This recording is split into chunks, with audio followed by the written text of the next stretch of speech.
Halo sahabat, bisa kok selamat datang kembali di tempat di mana kisah nyata tentang keberanian, keteguhan, dan kemenangan diceritakan dengan penuh emosi. Pernahkah kamu merasa diremehkan hanya karena penampilanmu? Pernahkah kamu dihina oleh orang yang seharusnya menjadi keluargamu sendiri? Hari ini kita akan menyelami kisah luar biasa dari seorang wanita sederhana, Salma, yang selama bertahun-tahun menerima hinaan dan dipandang sebelah mata oleh keluarga besar suaminya.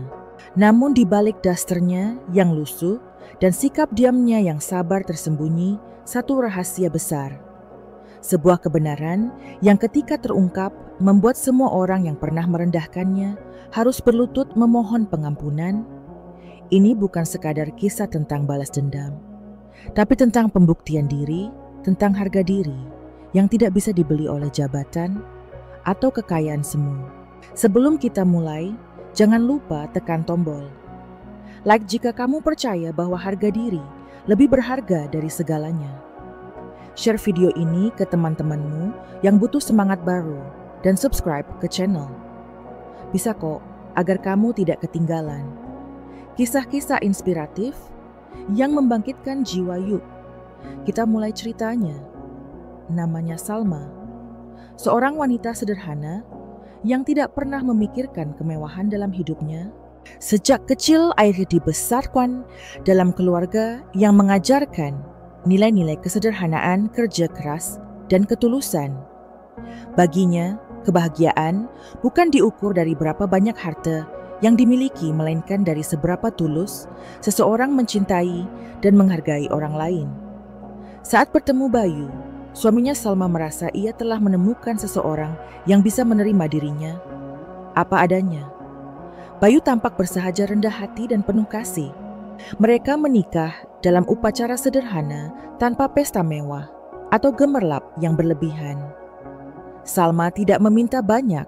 Ia hanya ingin hidup tenang, mendampingi suaminya, dan membangun rumah tangga kecil yang penuh kehangatan. Namun apa yang Salma tidak ketahui adalah bahwa kehidupan pernikahan tidak selalu berjalan sesuai harapan. Terutama saat kamu hidup dalam lingkungan yang memandang segalanya dari status sosial dan materi.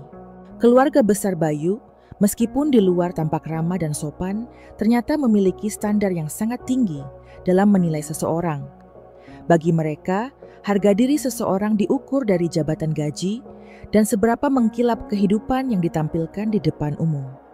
Salma yang memilih menjadi ibu rumah tangga, sepenuh waktu memakai daster sederhana setiap hari tanpa perhiasan mahal atau tas bermerek, menjadi sasaran empuk hinaan.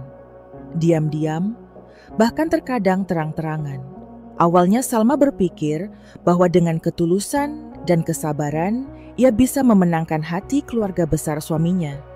Ia hadir di setiap acara keluarga, membantu di dapur, tanpa mengeluh, menyapa semua orang dengan sopan, dan tetap tersenyum, meski seringkali mendapatkan komentar sinis yang menusuk hati. "Salma, kamu nggak bosan ya di rumah? Terus masih pakai daster itu-itu saja? Pantesan kelihatan kayak pembantu. Kalau nggak kerja, ya bantu-bantu ngurus usaha keluarga lah. Masa numpang terus?" Ucapan-ucapan itu menusuk seperti jarum ke dalam hatinya. Namun Salma selalu menahan diri. Ia memilih diam. Bukan karena tidak mampu membela diri, tetapi karena ia menghormati Bayu dan keluarganya. Ia tidak ingin menciptakan konflik. Ia berpikir mungkin dengan waktu mereka akan menerima dirinya. Apa yang tidak mereka tahu, dan yang dengan sabar Salma sembunyikan, adalah bahwa di balik kesederhanaannya, ia adalah pemilik jaringan perusahaan besar yang tersebar di seluruh negeri. Jaringan yang diam-diam ia warisi dari almarhum ayahnya, seorang pebisnis legendaris yang memilih mendidik anaknya dalam kesederhanaan daripada memanjakan dengan kemewahan. Salma tidak pernah mengungkapkan siapa dirinya sebenarnya. Bahkan Bayu pun tidak tahu. Ia ingin hidup tanpa beban status, ingin dicintai sebagai Salma yang sederhana, bukan sebagai pewaris kekayaan yang menggiurkan. Ia ingin melihat siapa yang benar-benar mencintainya karena dirinya, bukan karena apa yang ia miliki. Namun, kesabaran ada batasnya. Hari itu sebuah acara makan malam, keluarga besar Bayu digelar di rumah mewah keluarga mereka. Semua anggota keluarga hadir dari paman bibi, sepupu hingga orang tua Bayu. Meja panjang, penuh dengan makanan mewah anggur, mahal, dan perhiasan berkilauan di leher para wanita yang datang. Salma hadir dengan sederhana seperti biasanya. Ia mengenakan daster polos warna krem, rambutnya diikat seadanya dan hanya memakai sandal biasa. Ia duduk di ujung meja, mencoba tidak mencuri perhatian. Tapi justru kesederhanaannya membuatnya menjadi bahan tertawaan. Tawa-tawa kecil mulai terdengar. Lihat tuh dasternya kayak serbet dapur, bisik salah satu sepupu Bayu sambil menahan tawa. Aku kira pembantu baru, sahut yang lain. Lalu meledaklah tawa di sekeliling meja Salma. Menunduk pipinya memanas, ia mencengkeram lipatan roknya di bawah meja, berusaha keras untuk tetap tenang. Tiba-tiba, suara mertua perempuannya, Bu Yuni, memecah keheningan. Salma, kamu nggak kerja sama sekali. Cuman diam di rumah. Suaranya tajam penuh sindiran. Iya Bu, saya mengurus rumah tangga, jawab Salma pelan. Bukannya itu cuman alasan buat malas ya? Masa sih wanita zaman sekarang cuman tahu dasteran di rumah? Tawa menggema lagi. Salma memandang Bayu, berharap suaminya akan membelanya. Tapi Bayu hanya tersenyum tipis, lalu menunduk, seolah-olah mengiyakan semua hinaan itu. Tidak ada pembelaan, tidak ada keberpihakan. Salma merasa sendirian di tengah keramaian itu. Komentar demi komentar menghujani Salma malam itu.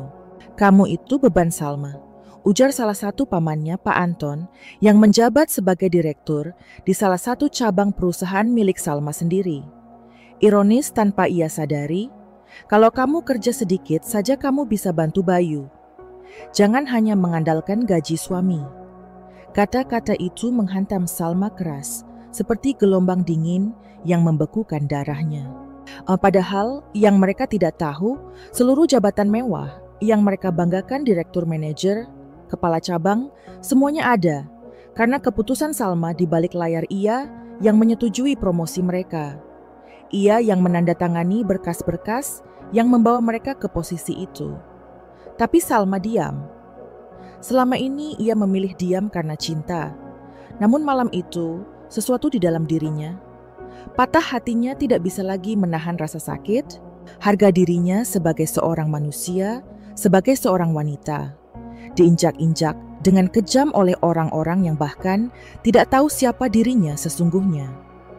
Saat gelas-gelas beradu dan tawa terus memenuhi ruangan, Salma tahu saatnya telah tiba. Saatnya dunia kecil penuh kesombongan ini menyadari siapa yang selama ini mereka hina. Dan kali ini, Salma tidak akan diam lagi. Ketika Salma perlahan mengangkat kepalanya, ia merasakan seluruh dunia seolah membeku di sekitarnya. Ia melihat ke sekeliling ruangan, melihat wajah-wajah yang dulu ia hormati, melihat senyuman sinis, bisikan-bisikan penuh hinaan yang berputar mengelilinginya, seperti badai halus tapi mematikan. Tangan-tangan yang dulu ia sambut dengan kehangatan, kini berubah menjadi jari-jari yang menudingnya, menertawakannya tanpa rasa belas kasihan. Hatinya terasa berat, dadanya sesak oleh campuran rasa sakit marah dan kekecewaan yang tak bisa lagi ditahan.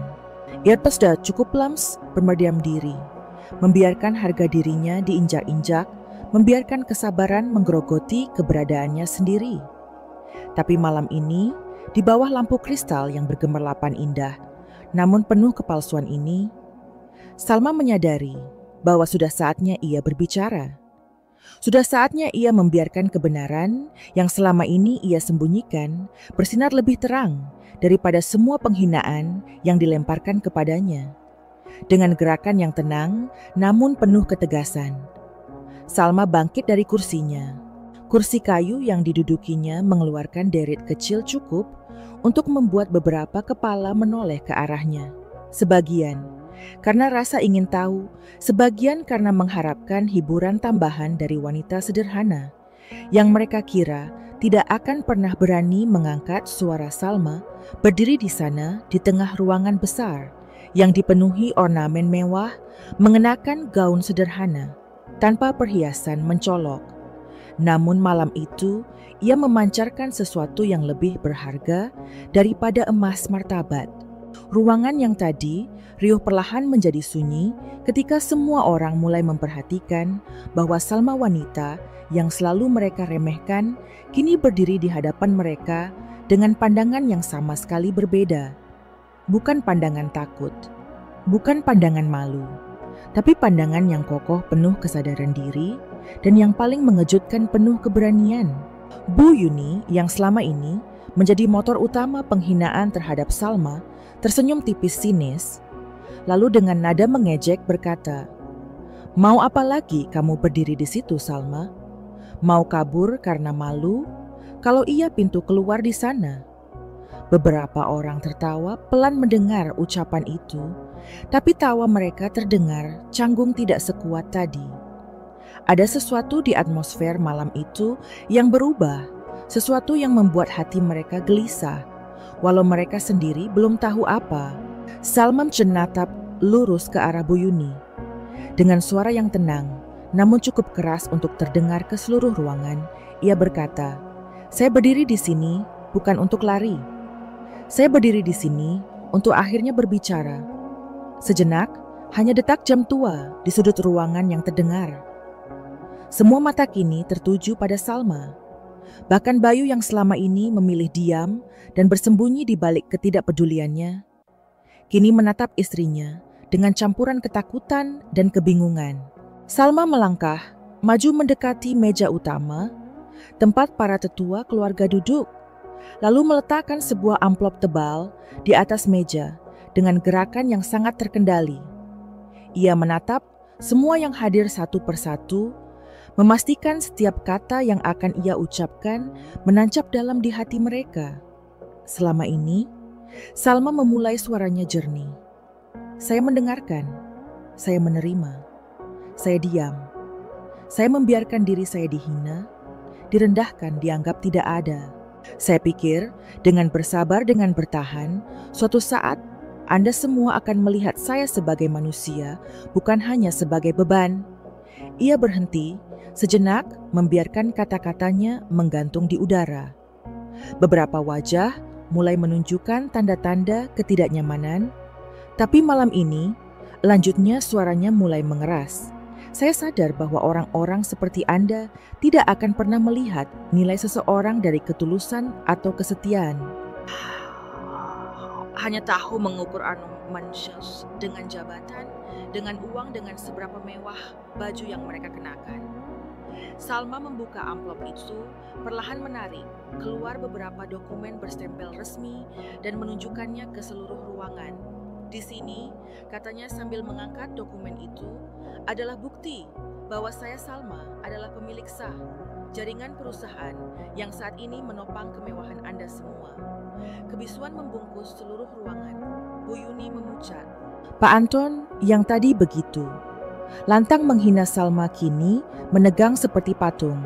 Beberapa sepupu Bayu yang semula tertawa kini menundukkan kepala mereka, seolah-olah ingin menghilang dari pandangan Salma. Meletakkan dokumen itu di depan Pak Anton, lalu berkata, "Mulai malam ini, semua hak istimewa Anda di perusahaan saya dicabut, Anda dipecat. Tidak ada ruang di perusahaan saya untuk orang-orang yang tidak tahu menghormati sesama manusia." Pak Anton membuka mulutnya ingin membantah, tetapi tidak ada kata-kata yang keluar.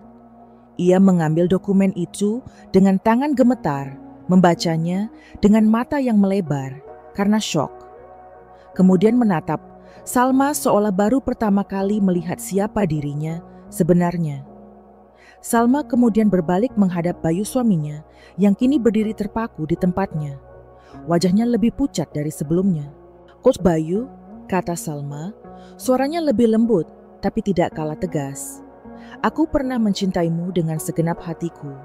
Aku pernah percaya bahwa kita bisa melewati segalanya bersama.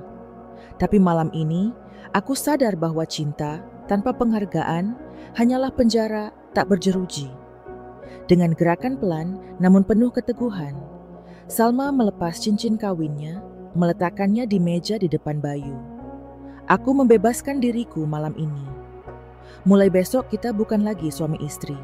Lalu aku sijanat kalaupun pebarin diriku, dikat oleh seseorang yang membiarkan keluarganya menginjak-injakku. Bayu mencoba melangkah maju, namun Salma mengangkat tangan menghentikannya. Tidak perlu bicara, semua sudah selesai. Dengan langkah yang tegak, Salma berjalan menuju pintu keluar, membiarkan suara bisik-bisik panik, teriakan lirih, dan air mata yang mulai jatuh di belakangnya menjadi latar belakang kepergian yang megah. Ia tidak perlu membalas dendam dengan kemarahan. Ia membalas dengan keberhasilan, dengan kebenaran yang tak terbantahkan. Malam itu di bawah langit malam yang berpendar lembut, Salma berdiri di pelataran rumah megah itu, menghirup udara dalam-dalam, membiarkan semua luka, semua penghinaan, semua rasa sakit, perlahan-lahan terangkat dari hatinya. Ia tahu jalannya masih panjang. Akan ada tantangan baru, akan ada pertempuran baru. Tapi malam ini, ia memenangkan pertempuran terpenting dalam hidupnya. Pertempuran untuk harga dirinya sendiri. Dan di tengah senilang darceng rasingin dengan hati yang tak lagi terbebani.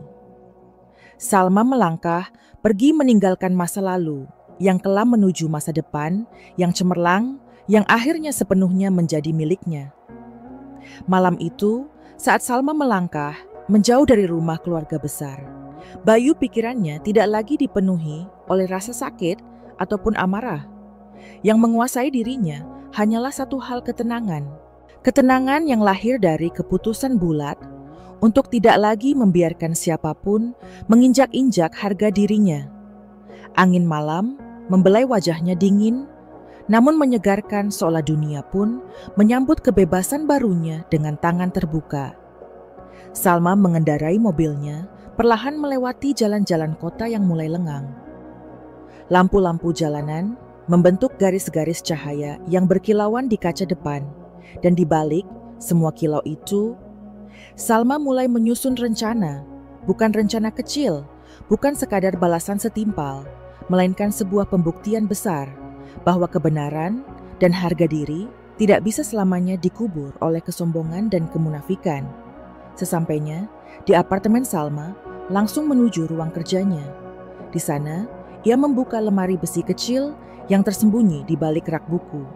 Dengan tangan mantap, ia mengeluarkan setumpuk dokumen penting, akta pendirian perusahaan, sertifikat kepemilikan saham, mayoritas surat keputusan, direksi, semua lengkap dengan cap legal dan tanda tangan notaris.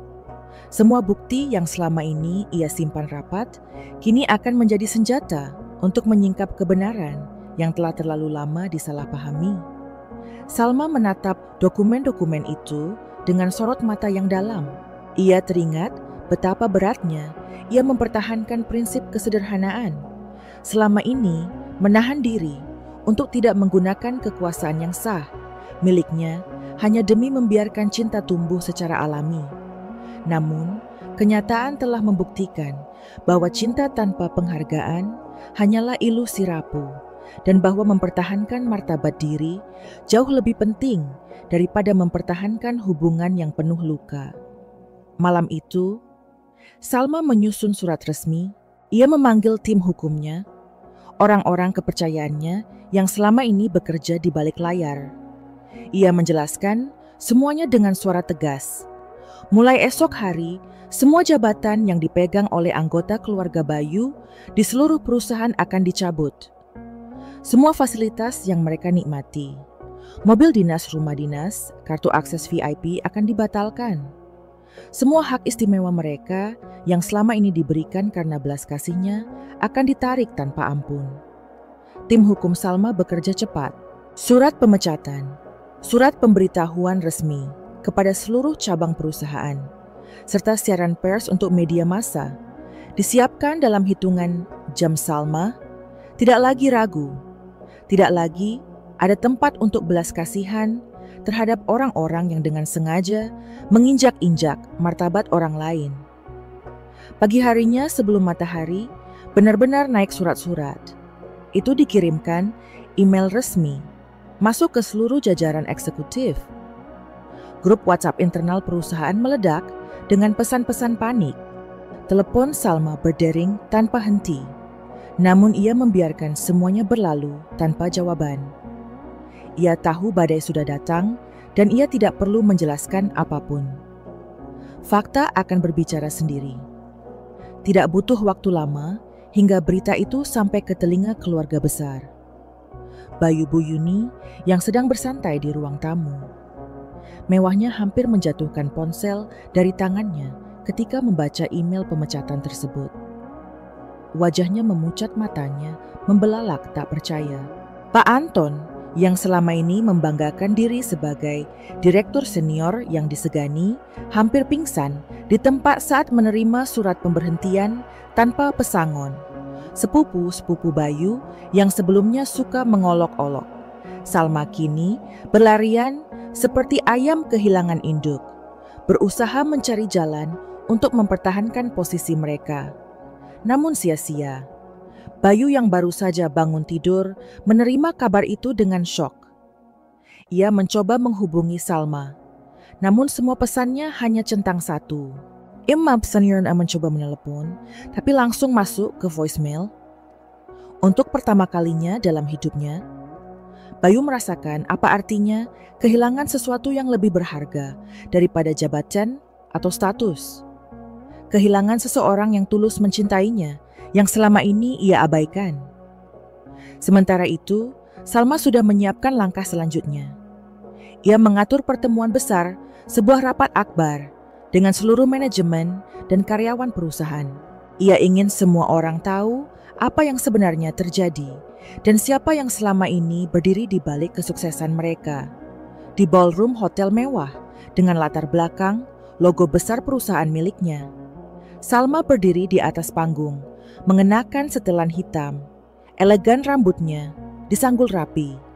Matanya memancarkan ketegasan dan wibawa yang tidak bisa dipungkiri. Di hadapannya, ratusan karyawan berkumpul, sebagian besar bertanya-tanya tentang rumor yang beredar sejak pagi. Dengan mikrofon di tangan Salma memulai pidatonya. Selamat pagi, suaranya bergema tenang di seluruh ruangan. Saya berdiri di sini bukan hanya sebagai pemilik perusahaan ini, tetapi juga sebagai seseorang yang telah belajar dengan cara yang sulit tentang apa arti harga diri dan keberanian. Ia berhenti sejenak, membiarkan kata-katanya meresap ke dalam hati semua yang hadir. Selama ini, lanjutnya, saya memilih bersembunyi di balik kesederhanaan, percaya bahwa ketulusan akan cukup untuk memenangkan hati. Tapi kenyataannya dalam dunia yang keras ini, ketulusan tanpa keberanian hanya akan menjadi sasaran empuk untuk penghinaan.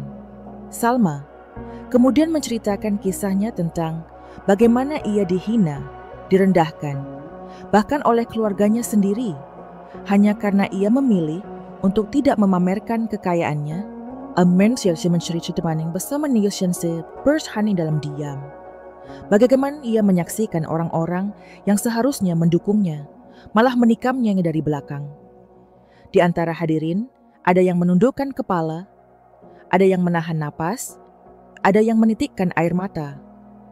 Mereka mendengarkan, bukan karena takut, tetapi karena tersentuh oleh ketulusan dan kekuatan seorang wanita yang telah melalui begitu banyak luka, namun tetap berdiri dengan kepala tegak. Salma menutup pidatonya dengan kalimat yang membekas di hati semua orang. Saya tidak berdiri di sini untuk membalas dendam.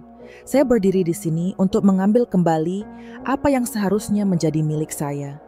Harga diri, martabat, dan hak untuk dihormati sebagai manusia. Tepuk tangan meledak di seluruh ruangan. Bukan tepuk tangan basa-basi. Ini adalah tepuk tangan penuh penghormatan, penuh kekaguman atas keberanian seorang wanita yang memilih bangkit daripada menyerah. Malam harinya, berita tentang pernyataan Salma menyebar luas media sosial penuh dengan pujian. Artikel-artikel bermunculan memuat kisah Salma sebagai inspirasi nasional. Orang-orang yang dulu mengabaikannya kini berlomba-lomba mengaku bangga mengenalnya. Namun Salma tetap tenang.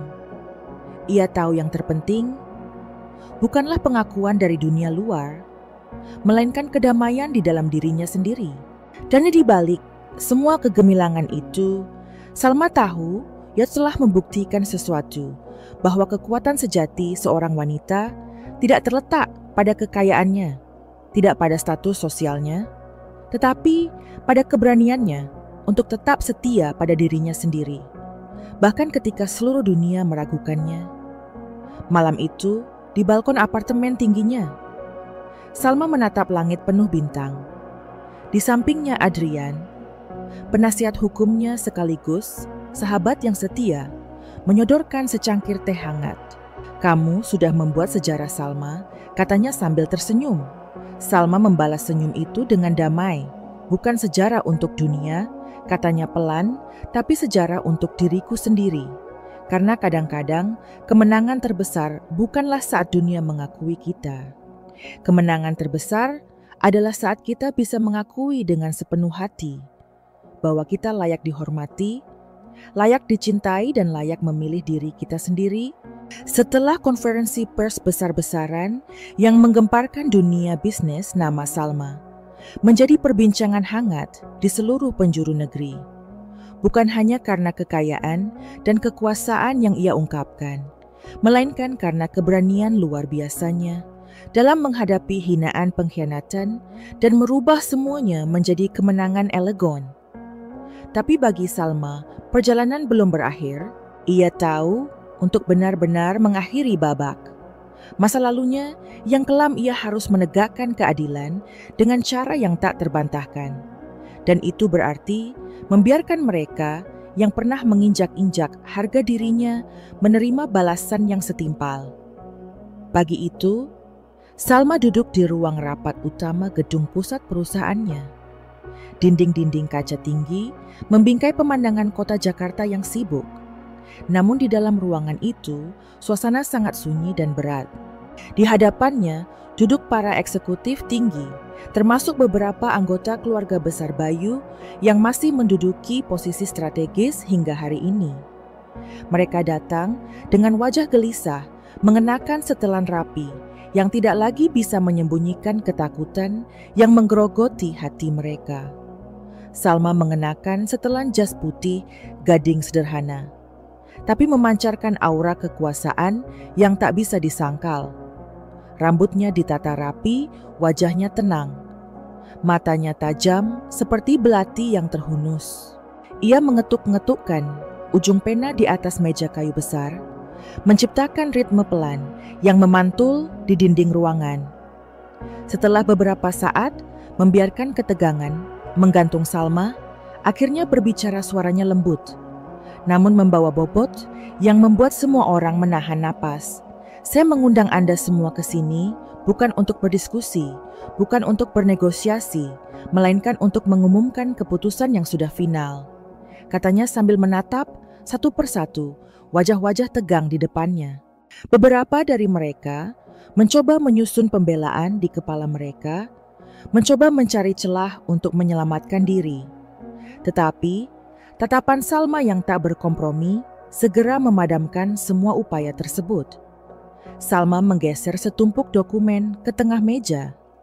"Di depan Anda, semua ada surat pemberhentian resmi, efektif hari ini. Semua jabatan yang Anda pegang di perusahaan ini dinyatakan berakhir. Semua fasilitas, bonus, dan hak istimewa yang Anda nikmati selama ini akan dicabut. Saya tidak ingin mendengar alasan, tidak ingin mendengar tangisan. Ini adalah konsekuensi dari pilihan Anda." Suara Salma tetap stabil. Tidak ada kemarahan, tidak ada dendam yang meledak-ledak. Yang ada hanyalah keadilan yang dingin dan tak bisa dinegosiasikan. "Pak Anton," Paman Bayu mencoba berbicara. Suaranya bergetar. "Salma kita. Keluarga, tidak bisakah kita bicara baik-baik?" Salma mengangkat alisnya sedikit, senyum tipis terulas di sudut bibirnya. "Keluarga kapan Anda? Semua memperlakukan saya seperti keluarga. Waktu Anda menertawakan pakaian saya, Waktu Anda mempermalukan saya di depan semua tamu, waktu Anda memanggil saya beban yang memalukan. Tidak, Pak Anton. Keluarga adalah tentang saling menghormati, bukan tentang menghina dan menjatuhkan. Pak Anton tertunduk, tak mampu berkata apa-apa lagi. Bayu yang sejak tadi duduk kaku di sudut ruangan, akhirnya berdiri, berusaha menghapus jarak yang kini terasa seperti jurang tak terjembatani. "Salma, tolong," katanya, suaranya nyaris memohon. "Kita bisa memperbaiki semua ini. Aku menyesal. Aku benar-benar menyesal."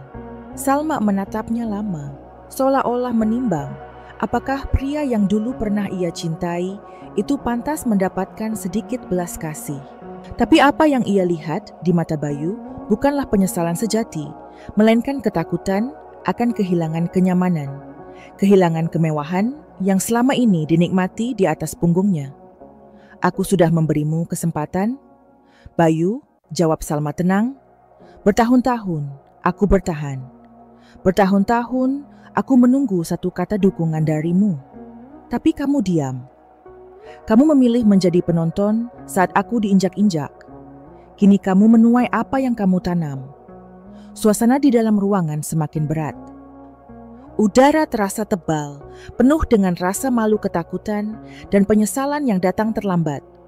Salma berdiri mengambil map dokumen di depannya dan berkata, "Saya sudah menyiapkan paket pesangon, minimal sesuai hukum ketenaga kerjaan.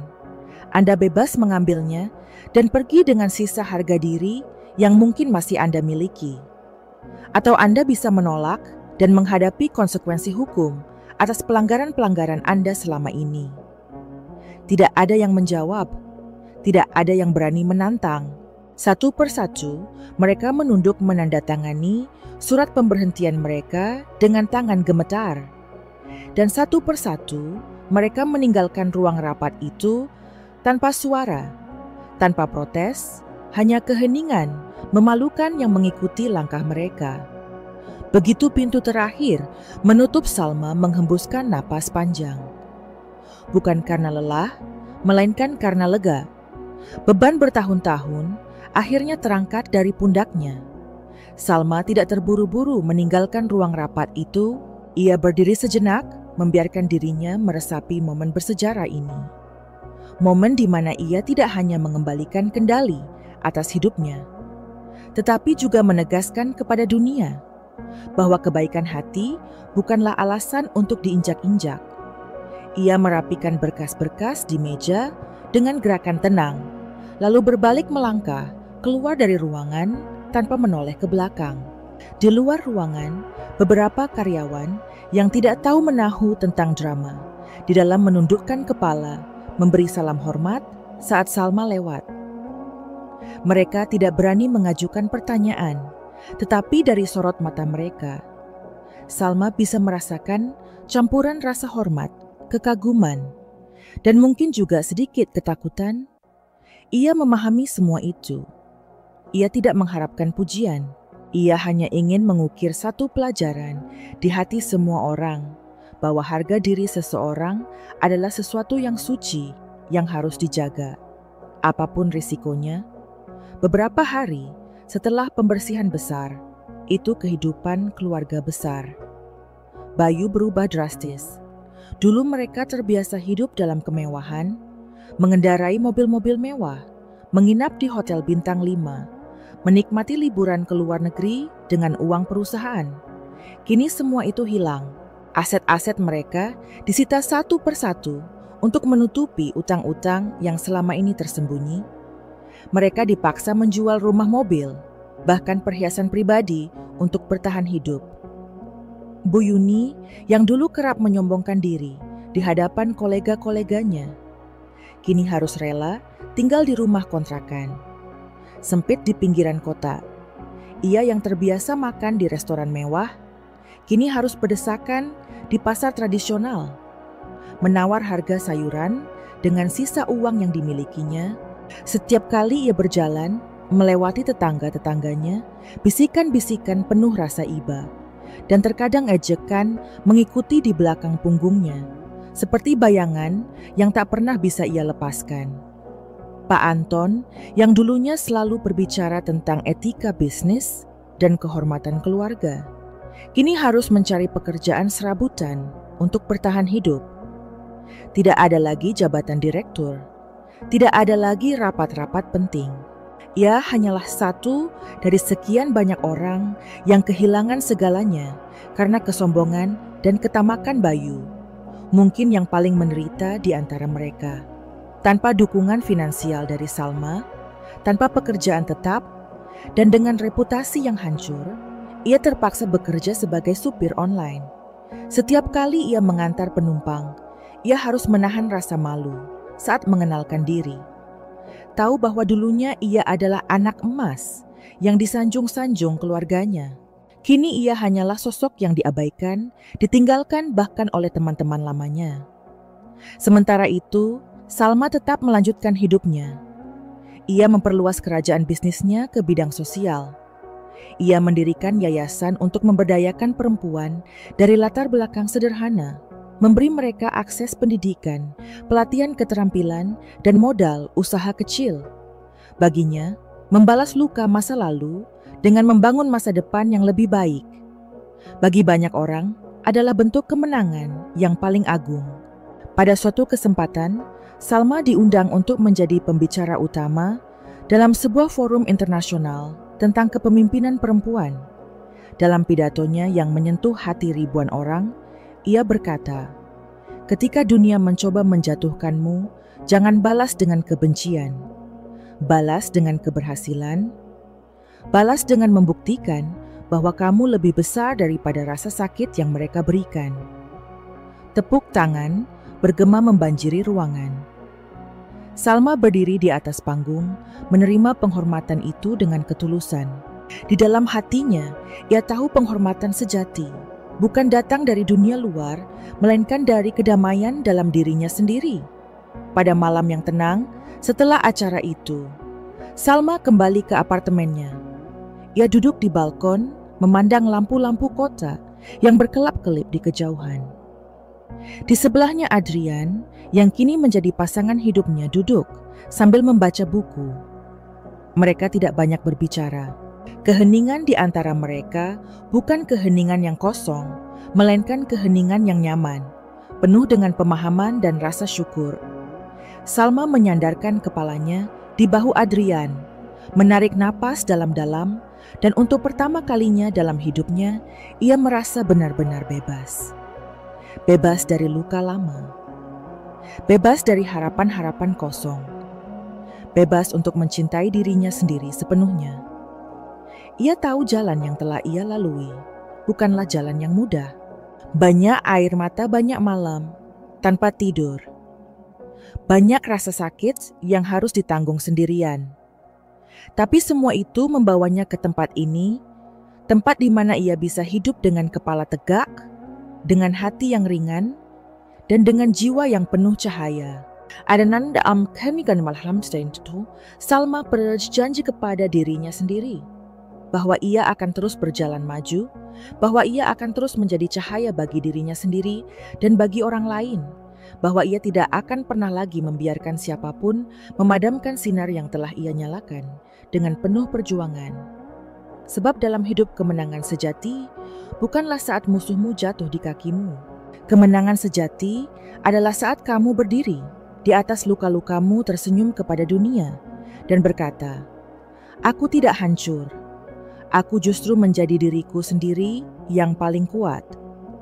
Setelah badai besar berlalu hidup, Salma benar-benar memasuki babak baru.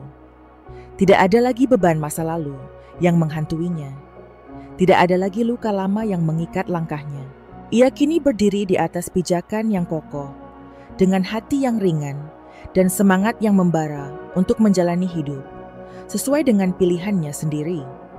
Pagi-pagi sekali, saat sebagian besar kota Jakarta masih terlelap, Salma sudah duduk di beranda.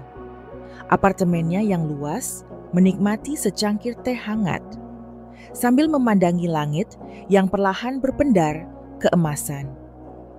Udara pagi terasa segar, membawa aroma tanah basah dan bunga-bunga liar yang jarang ditemukan di kota padat seperti ini. Setiap tarikan napas yang ia hirup terasa seperti sebuah perayaan kecil atas kebebasan yang telah ia perjuangkan dengan begitu keras. Hari-hari Salma kini dipenuhi dengan kegiatan yang bermakna. Ia memutuskan untuk tidak hanya fokus pada bisnis, tetapi juga memperluas kiprahnya di bidang sosial. Salah satu proyek besar yang ia rintis adalah pendirian sebuah akademi untuk perempuan muda. Dari latar belakang kurang beruntung, akademi ini tidak hanya mengajarkan keterampilan profesional seperti manajemen keuangan dan teknologi, tetapi juga membekali mereka dengan pelatihan pengembangan diri, komunikasi efektif, dan yang paling penting, keberanian untuk bermimpi besar. Salma percaya bahwa kekuatan seorang perempuan bukan hanya terletak pada kecerdasannya, melainkan pada keyakinannya terhadap diri sendiri. Ia ingin setiap gadis yang melangkah keluar dari akademinya membawa serta obor kecil yang akan menerangi jalannya, bahkan di saat dunia mencoba memadamkannya. Pada sebuah acara wisuda, angkatan pertama akademinya, Salma berdiri di atas panggung sederhana, mengenakan gaun putih polos. Ia menatap para lulusan satu persatu, wajah-wajah muda yang dipenuhi harapan ketakutan dan keberanian yang baru bertunas. Dengan suara yang jernih, ia berkata, "Jangan pernah biarkan dunia mendikte nilai dirimu. Harga dirimu tidak ditentukan oleh siapa yang memujimu atau siapa yang menjatuhkanmu. Harga dirimu ditentukan oleh bagaimana kamu mencintai dan menghargai dirimu sendiri." Tepuk tangan menggema penuh semangat, penuh rasa syukur. Banyak di antara para hadirin yang tidak mampu menahan air mata. Mereka melihat di hadapan mereka bukan hanya seorang pengusaha sukses, melainkan seorang penyintas, seorang pejuang yang memilih bangkit dari luka dan mengubahnya menjadi kekuatan yang memberdayakan banyak orang. Di sela-sela aktivitas sosial dan bisnisnya, Salma juga mulai membuka ruang untuk dirinya sendiri. Ruang untuk mencintai, untuk berbahagia, untuk menikmati hidup tanpa rasa bersalah. Ini Thorpe Marsh di Penyer Party bersama Adrian, yang sejak awal tidak pernah memaksanya untuk menjadi siapapun selain dirinya sendiri. Mereka melakukan perjalanan kecil ke berbagai tempat, dari desa-desa terpencil yang damai hingga kota-kota tua yang penuh sejarah. Setiap perjalanan menjadi lembaran baru yang menulis kisah mereka, kisah tentang penyembuhan, tentang kepercayaan, dan tentang cinta yang tumbuh tanpa tekanan.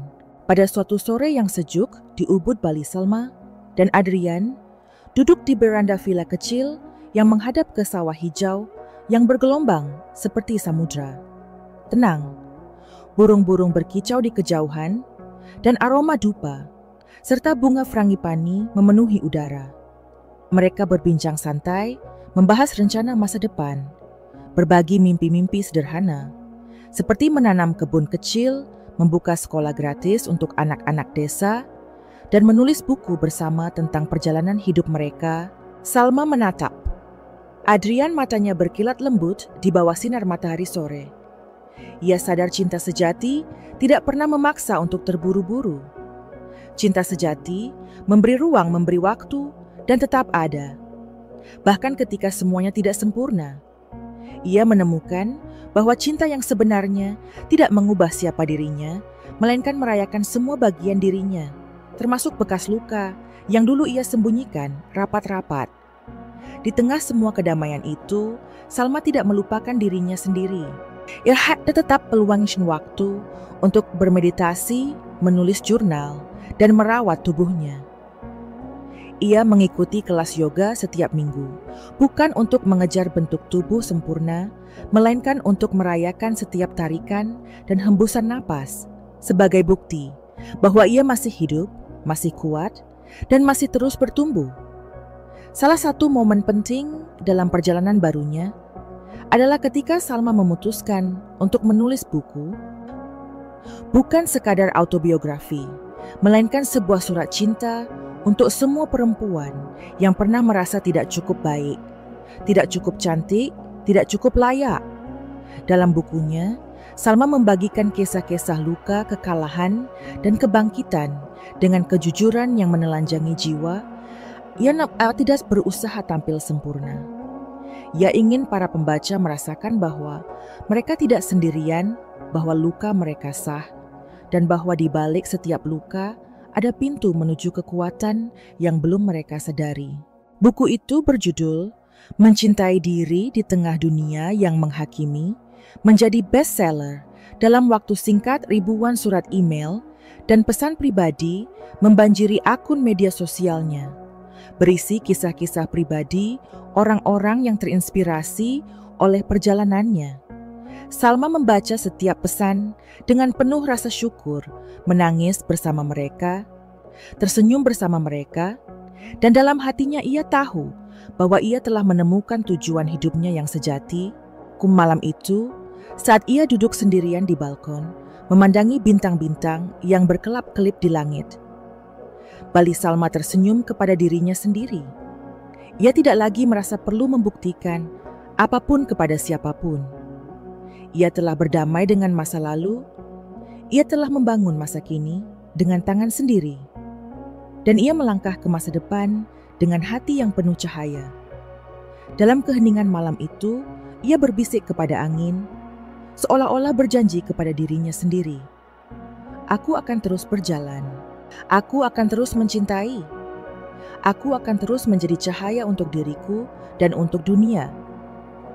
Dan dengan tekad itu, Salma menutup matanya, membiarkan angin malam membelai wajahnya, membawa doa-doanya terbang tinggi ke langit, menuju kehidupan baru yang menantinya dengan tangan terbuka. Setelah langkah Salma yang tegas dan penuh keberanian keluarga, Bayu merasakan dampak dari keputusan yang tak terelakkan itu. Tidaklah ada yang lebih menghancurkan bagi seseorang selain melihat segala kemewahan yang selama ini mereka nikmati hancur dalam sekejap. Bayu yang dulu hidup dalam kenyamanan, kini mendapati dirinya terjebak dalam hidup yang penuh ketegangan dan rasa takut akan masa depan. Malam itu, setelah Salma meninggalkan rumah keluarga besar Bayu, seluruh ruangan terasa lebih sunyi dari biasanya. Keluarga besar Bayu berkumpul di ruang tamu, mencoba menerima kenyataan bahwa semuanya telah berubah. Suara gemerincing gelas anggur yang terjatuh hanya menambah kesan kelam di antara mereka. Bayu duduk di sudut ruangan, wajahnya tertunduk. Setiap mata yang menatapnya penuh dengan rasa kecewa dan marah. Bu Yuni yang selama ini menganggap diri sebagai sosok yang tak tergoyahkan, kini duduk dengan wajah pucat matanya sembab karena menangis. Ia menatap suaminya Pak Anton yang tampak seperti sosok yang kehilangan arah. Tidak ada kata-kata yang keluar dari mulut mereka. Mereka tahu mereka tidak bisa lagi mengandalkan apa yang telah mereka miliki selama ini. Pak Anton yang dulu selalu percaya diri berbicara di depan umum kini terdiam. Ia menatap dokumen-dokumen yang telah dikeluarkan oleh Salma, surat pemecatan yang diterima seluruh anggota keluarga Bayu, surat-surat yang memberikan peringatan bahwa seluruh fasilitas rumah dan semua hak istimewa mereka akan dicabut tanpa ampun. Keputusan Salma untuk menghapuskan seluruh kekuasaan mereka di perusahaan membuat mereka merasa tak berdaya. Salma tidak bisa melakukan ini pada kita, gumam Bu Yuni, suaranya penuh dengan ketegangan. Dia tidak bisa mengambil segalanya dari kita begitu saja. Pak Anton hanya diam. Ia tahu Salma memiliki hak atas semua itu. Namun ego dan keinginan untuk mempertahankan semuanya membuat mereka semakin terpojok. Kita harus melakukan sesuatu, Bu. Kita tidak bisa membiarkan ini terjadi begitu saja. Katanya berusaha untuk tetap tegar, meskipun rasa takut dan kekalahan jelas terlihat di wajahnya. Di luar ruangan, suara kendaraan yang melintas di jalanan Jakarta semakin jauh. Bayu akhirnya berdiri meski langkahnya masih goyah. Ia tahu bahwa keadaan telah berubah drastis. Semua rencana dan harapan yang dulu ada kini terlebur oleh keputusan Salma yang tidak bisa dibatalkan. Meskipun ia ingin mencari jalan keluar, semuanya tampak begitu sempit dan penuh rasa takut. Salma tidak bisa begitu saja menghapus kita dari hidupnya, bisik Bayu, lebih kepada dirinya sendiri daripada kepada siapapun di ruangan itu. Kita harus menghadapinya. Aku tidak bisa kehilangan semuanya seperti ini. Pak Anton menatap Bayu dengan ekspresi yang sulit dibaca. Kamu pikir kita bisa melawan semuanya ini? Salma sudah membuat keputusan yang jelas. Kita hanya bisa menerima kenyataan bahwa kita telah menghancurkan diri kita sendiri. Bayu memejamkan mata, mencoba menenangkan pikirannya yang kacau.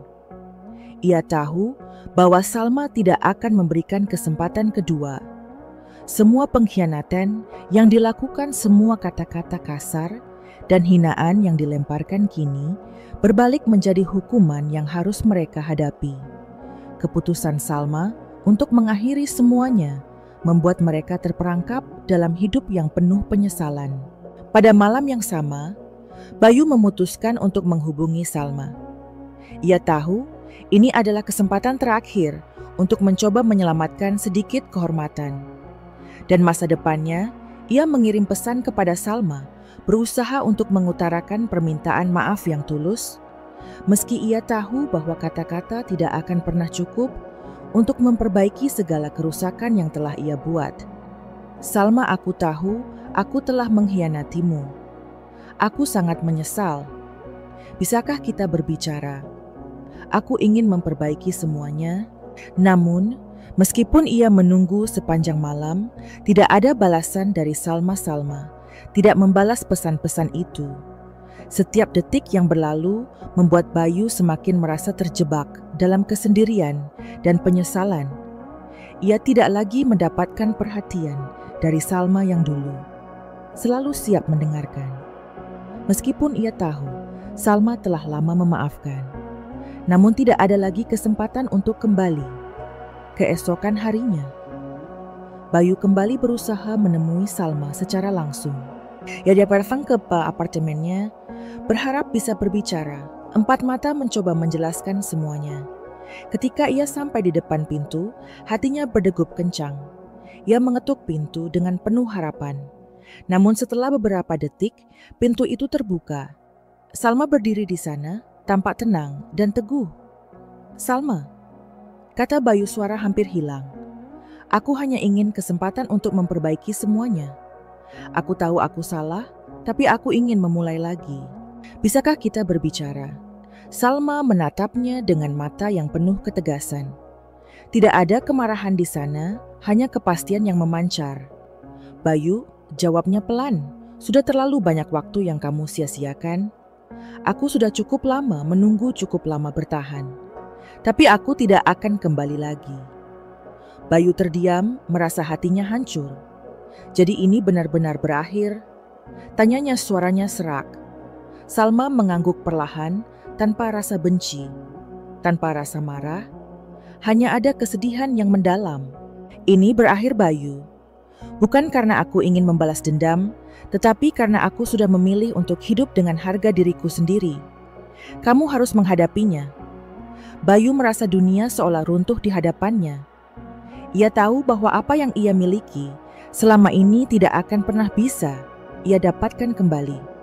Salma bukan hanya telah pergi, tetapi juga menutup pintu yang tak akan pernah terbuka lagi untuknya.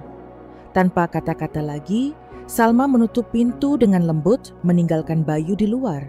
Ia menatap pintu itu dengan perasaan campur aduk. Ada rasa lega, ada rasa sakit, namun yang lebih dominan adalah perasaan kebebasan yang baru ia rasakan. Setelah malam itu, setelah keputusan final Salma untuk tidak kembali kepada Bayu dan keluarganya, hidupnya memasuki babak baru yang penuh dengan ketegasan dan kepercayaan diri. Salma inabat panyuain benusnel protasnya penging shin awalnya rasa sakit masa melaluang, tetapi ia juga mulai membangun kekuatan baru, kekuatan yang lebih besar dari apapun yang pernah ia miliki. Kini Salma menjadi simbol kekuatan perempuan yang tak hanya berjuang untuk dirinya sendiri, tetapi juga untuk masa depan yang lebih baik bagi banyak orang.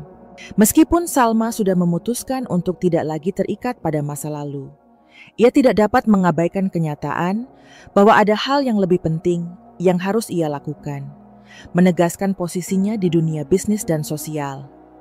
Ia tahu bahwa dengan kekuasaan yang kini dimilikinya, ia tidak hanya bisa membuat hidupnya lebih baik, tetapi juga mengubah kehidupan banyak orang. Pagi itu di kantor pusat perusahaan yang kini ia jalankan sepenuhnya. Salma duduk di ruang kerjanya yang luas dan elegan. Di luar jendela, pemandangan kota Jakarta terlihat sibuk dan penuh kehidupan. Namun di dalam ruangan itu, Salma hanya fokus pada satu hal, masa depannya. Ia memandangi tumpukan dokumen yang ada di mejanya. Kontrak bisnis rencana ekspansi proyek sosial yang tengah dijalankannya. Semuanya menunjukkan satu hal. Salma kini berada di puncak kesuksesannya. Tidak hanya sebagai seorang pemimpin bisnis, tetapi sebagai seorang wanita yang memegang kendali penuh atas takdirnya sendiri. Harmonious Structurelah Fortune yang istimewa. Salma diundang untuk berbicara di sebuah konferensi internasional tentang kepemimpinan perempuan. Di sana, Inamia akan berbagi pengalamannya tentang bagaimana ia berhasil membangun kerajaan bisnis yang kini menjadi salah satu yang terbesar di Asia Tenggara, meskipun memulai dari nol. Selain itu, Salma juga akan membahas topik tentang pemberdayaan perempuan. Bagaimana memberikan peluang kepada mereka untuk berkembang dalam dunia yang penuh tantangan ini. Salma tiba di lokasi acara dengan elegan mengenakan setelan jas hitam, dengan aksesori minimalis yang menunjukkan kesan profesional dan berkelas. Para peserta konferensi sudah berkumpul di aula besar menunggu kehadirannya. Mereka semua sudah mendengar banyak tentang Salma dan tidak sabar untuk mendengarkan langsung kisah inspiratifnya. Salma berjalan menuju panggung dan suasana langsung menjadi sunyi. Setiap mata tertuju padanya, menanti setiap kata yang akan keluar dari bibirnya. Dengan percaya diri, Salma mengambil mikrofon dan menghadap audiens. "Selamat pagi," kata Salma dengan suara yang tegas dan penuh kekuatan. "Terima kasih telah memberi saya kesempatan untuk berbagi perjalanan hidup saya dengan Anda semua. Ini adalah momen yang sangat berarti bagi saya, karena bukan hanya perjalanan karir saya yang saya banggakan, tetapi juga perjalanan hidup saya sebagai seorang wanita." Ia berhenti sejenak, membiarkan kata-kata itu meresap. Obewustem hadirin to speak mendengarkan. Saya tahu banyak dari Anda yang mungkin pernah merasa terhambat, merasa tidak dihargai hanya karena Anda seorang wanita. Saya tahu banyak dari Anda yang mungkin pernah merasakan sakit dan pengkhianatan seperti yang saya rasakan. Tapi hari ini, saya berdiri di sini bukan hanya sebagai wanita yang pernah jatuh, tetapi sebagai wanita yang berhasil bangkit dan membuktikan bahwa tidak ada yang bisa menghalangi saya untuk meraih impian saya. Nom Salma melanjutkan dan dengan pasti keyakinan mengisahkan perjalanan hidupnya dari titik terendah hingga ia mencapai posisi yang sekarang. Ia berbicara tentang pengkhianatan yang pernah ia terima, bagaimana ia dihina oleh orang-orang yang seharusnya mencintainya, dan bagaimana ia memilih untuk tidak membalas dengan kebencian, tetapi dengan kesuksesan. Keberhasilan bukanlah tentang uang, bukan tentang status sosial, dan bukan tentang kekuasaan. Keberhasilan sejati adalah tentang menjadi diri kita yang terbaik, mengatasi setiap tantangan dengan kepala tegak, dan tidak pernah menyerah pada diri sendiri. Para peserta konferensi mulai bertepuk tangan terkesima dengan kata-kata Salma yang penuh kekuatan dan inspirasi.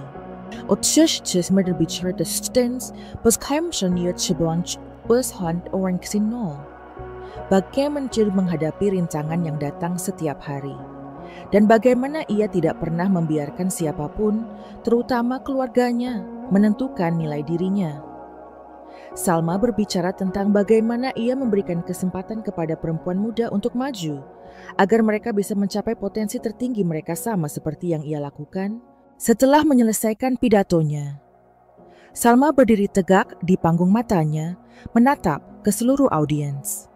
Tepuk tangan yang bergema memenuhi ruangan, bukan hanya sebagai bentuk apresiasi, tetapi juga sebagai bentuk penghormatan kepada seorang wanita yang telah melalui begitu banyak hal, dan kini berdiri di puncak memimpin dunia dengan keberanian dan kebijaksanaannya. Selesai acara Salma benar terlihat banyak undangan untuk berbicara lebih banyak lagi, tidak hanya tentang bisnis, tetapi juga tentang bagaimana mengatasi kesulitan hidup. Bagaimana menjadi pemimpin yang tidak hanya cerdas, tetapi juga empatik, dan bagaimana memberdayakan orang lain.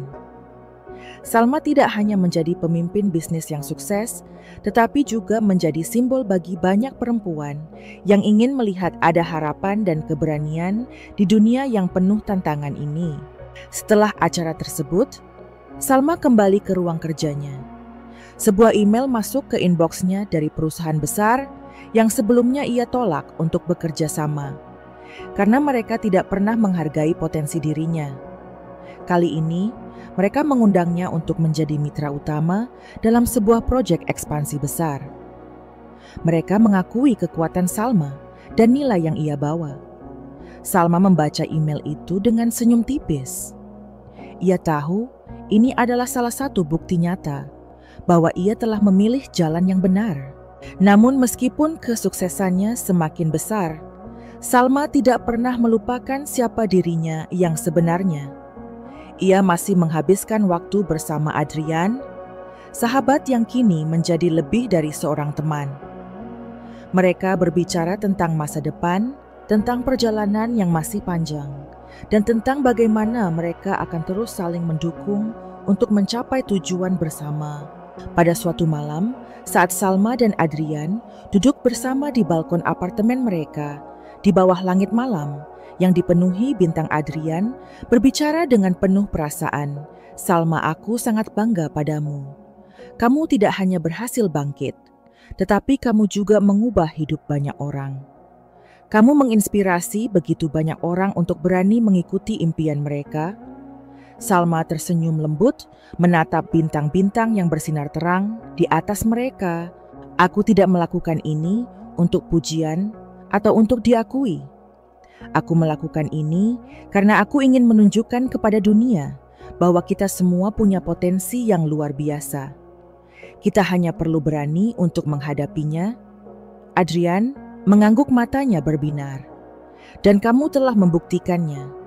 Kamu adalah pemimpin sejati." Salma menatapnya, matanya penuh rasa syukur. "Aku tidak ingin menjadi pemimpin yang hanya mengatur. Aku ingin menjadi pemimpin yang membimbing, yang memberdayakan, dan yang menginspirasi orang lain untuk menjadi versi terbaik dari diri mereka." Dengan itu, mereka duduk bersama dalam keheningan yang penuh makna. Malam itu, Salma merasa lebih kuat dari sebelumnya. Ia tahu perjalanannya baru saja dimulai, dan ia siap untuk menghadapi dunia dengan keberanian dan keyakinan penuh. Tidak ada yang bisa menghentikannya sekarang. Salma telah mencapai puncak, dan ia akan terus maju, menjadikan setiap langkahnya sebagai bukti bahwa tidak ada impian yang terlalu besar untuk dicapai. Malam itu, Salma duduk di balkon apartemennya yang mewah, memandang langit malam yang cerah. Di luar kota Jakarta, tampak seperti lautan lampu yang berkilau. Namun di dalam hatinya, Salma merasa jauh lebih tenang daripada sebelumnya. Ia telah melalui perjalanan yang panjang dan penuh lika-liku. Yakin merakomian potential, pengkhianatan, ketidakadilan, dan kerugian yang membuatnya hampir kehilangan arah. Namun, di titik ini, Salma merasakan kedamaian yang datang dengan kebebasan yang telah ia perjuangkan begitu keras. Adrian duduk di sampingnya dengan secangkir teh di tangan, tersenyum melihat Salma. Mereka tidak banyak berbicara, tetapi keduanya tahu bahwa ada banyak hal yang bisa mereka rasakan bersama. Ada ketenangan dalam keheningan ini, seperti dua jiwa yang telah menemukan tempatnya masing-masing dalam dunia yang begitu luas. Mereka sudah melalui banyak hal bersama, dan sekarang mereka berbagi momen kebahagiaan yang sederhana, namun sangat berarti. "Salma," kata Adrian dengan suara lembut, Kamu tahu aku selalu percaya kamu akan sampai di titik ini. Kamu sudah membuktikan bahwa tidak ada yang bisa menghalangi kamu untuk mencapai apa yang kamu inginkan." Salma tersenyum, menatap Adrian dengan mata penuh rasa syukur. "Aku hanya ingin hidup sesuai dengan nilai-nilai yang aku pegang. Aku ingin menciptakan dunia yang lebih baik, bukan hanya untuk diriku sendiri, tetapi juga untuk banyak orang di luar sana yang membutuhkan kesempatan." Adrian mengangguk, menyentuh tangan Salma dengan lembut. "Dan kamu telah melakukannya. Kamu mengubah hidup banyak orang. Kamu memberi mereka harapan dan kesempatan untuk meraih impian mereka." Salma menunduk, sejenak merenung. "Aku tidak pernah memikirkan itu sebelumnya. Aku hanya ingin hidup dengan integritas dan memberi dampak positif. Aku ingin perempuan-perempuan muda yang mungkin merasa terkekang oleh keadaan, merasa bahwa mereka juga bisa mengubah hidup mereka." Sementara Salma berbicara, ia merasakan kekuatan baru mengalir dalam dirinya. Ia tahu bahwa meskipun ia telah mencapai banyak hal, perjalanan hidupnya belum selesai. Salma selalu merasa bahwa keberhasilan sejati tidak hanya diukur dari pencapaian materi, tetapi dari seberapa besar dampak positif yang bisa ia berikan kepada orang lain. Salma sudah merencanakan banyak hal. Ia sedang mempersiapkan proyek baru, sebuah pusat pengembangan bagi perempuan yang ingin belajar keterampilan bisnis dan kewirausahaan. Tujuannya bukan hanya untuk membantu mereka menemukan pekerjaan, tetapi untuk membekali mereka dengan pengetahuan dan kepercayaan diri yang akan memberi mereka kekuatan untuk mengubah kehidupan mereka. Namun meskipun ia sangat sibuk dengan pekerjaannya, Salma juga tidak melupakan dirinya sendiri. Ia tahu bahwa untuk bisa memberikan yang terbaik kepada orang lain, ia harus terlebih dahulu memberi yang terbaik untuk dirinya sendiri. Salma mulai lebih sering beristirahat, menghabiskan waktu untuk berlatih yoga, dan melakukan perjalanan kecil ke tempat-tempat yang memberinya kedamaian. Ia merasakan bahwa dengan menjaga keseimbangan dalam hidup, ia bisa memberikan lebih banyak lagi kepada dunia. Suatu pagi yang cerah, Salma menerima undangan untuk berbicara di sebuah konferensi internasional di luar negeri. Konferensi itu akan dihadiri oleh para pemimpin bisnis dan tokoh-tokoh terkenal lainnya. Salma merasa terhormat, tetapi juga sedikit cemas. Ia tahu bahwa ini adalah kesempatan besar untuk memperkenalkan visi dan misinya kepada dunia yang lebih luas. Setelah beberapa minggu, persiapan Salma akhirnya tiba di lokasi konferensi. Ia berjalan di atas panggung dengan percaya diri, mengenakan gaun hitam, elegan yang menyatu dengan tubuhnya. Semua mata tertuju padanya, dan di dalam dirinya, ia merasa seperti sudah siap untuk berbicara di hadapan dunia. Ini adalah kesempatan untuk menyuarakan keyakinannya tentang pemberdayaan perempuan dan bagaimana dunia bisnis harus berubah untuk lebih inklusif. Dengan mikrofon di tangan, Salma memulai pidatonya. "Selamat pagi," katanya, suaranya tegas dan penuh wibawa. "Saya berdiri di sini hari ini bukan hanya sebagai seorang pengusaha, tetapi sebagai seorang perempuan yang telah melalui banyak rintangan, yang telah belajar untuk tidak hanya bertahan, tetapi juga untuk tumbuh dan berkembang." Eani melanjutkan, "Saya percaya bahwa setiap perempuan memiliki potensi yang luar biasa. Namun banyak dari mereka yang terhambat oleh norma-norma sosial, oleh keterbatasan yang dibangun oleh sistem yang tidak adil. Kita semua memiliki hak untuk bermimpi besar, untuk belajar, untuk berkembang, dan untuk sukses." Tepuk tangan bergema di seluruh ruangan. Salma merasa energinya semakin mengalir, dan ia terus berbicara tentang misinya untuk memberdayakan perempuan di seluruh dunia, untuk mengubah cara pandang masyarakat terhadap peran perempuan dalam dunia bisnis. Setelah pidato itu, banyak orang yang mendekatinya mengungkapkan rasa kagum mereka dan meminta untuk bekerja sama dengan Salma.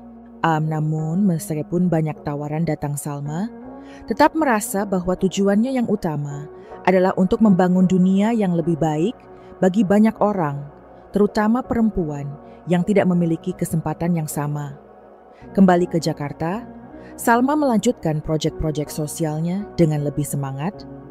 Ia membuka lebih banyak pusat pengembangan keterampilan dan kewirausahaan untuk perempuan muda yang membutuhkan.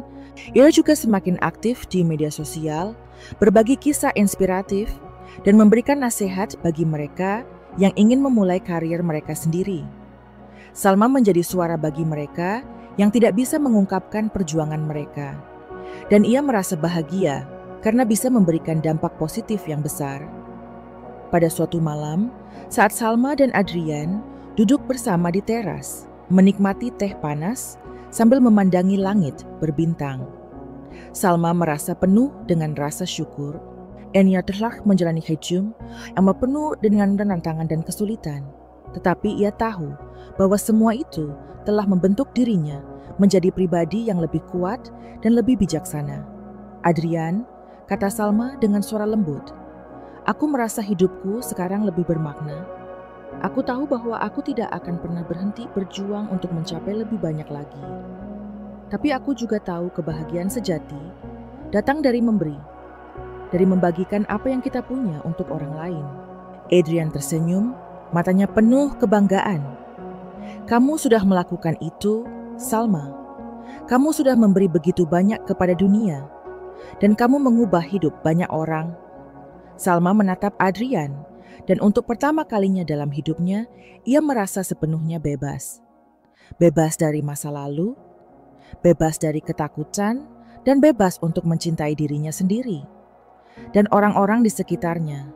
Embaris tewas, sembal langit malam yang penuh bintang. Salma merasa bahwa ia telah mencapai puncak tertinggi dalam hidupnya.